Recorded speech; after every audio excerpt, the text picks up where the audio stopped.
How hard was it to become a qualified flight attendant? From 1,000 people, those who were too fat, too thin, or too tall were eliminated, and only 15 remained.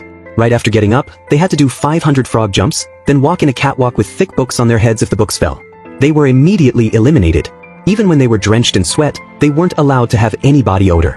After that, they had to spin on a swivel chair for 10 minutes without feeling dizzy. Soon, one girl couldn't hold on, ran to the bathroom, and threw up. Fortunately, she passed the screening and entered the internship period. During this time, each flight attendant had 20 points, and if all points were deducted, they were eliminated immediately. On the first day of her internship, the girl was late, so 10 points were deducted from her immediately and she was punished to swim 20 laps. Others were made to join her, so during drills, her colleagues who played passengers kept making things difficult for her. In the end, only 7 out of 1,000 people were left and the girl successfully entered the probation period as a flight attendant. She put on black stockings, high heels, and the flight attendant uniform she had dreamed of.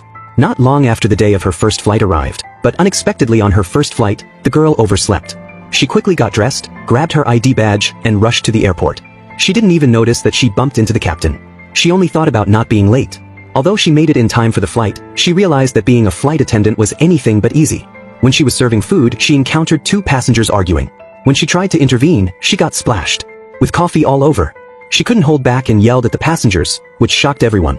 As soon as the plane landed, the girl was called to the office, criticized by her supervisor, and told to write a 20,000-word self-criticism. But the next day, the girl had another problem. She met a disheveled passenger and told him to go to economy class, but when she checked his ticket, it was for business class. The girl was terrified and apologized repeatedly, but the passenger insisted on filing a complaint. She was so angry that she vented to the air. Then, during takeoff, she found a passenger who wouldn't turn off their phone. When she reminded him to do so and couldn't bear it anymore, she grabbed the passenger. Suddenly, someone had a heart attack and the purser quickly started first aid. But when it came to performing CPR, the colleague beside her stood still. The girl pushed her aside and did it herself, and soon the passenger's vital signs returned. Right after, the girl ran to the bathroom and vomited wildly. At that moment, the chief stewardess walked over, took off her trainee badge, and said, "From now on, you're finally a qualified flight attendant."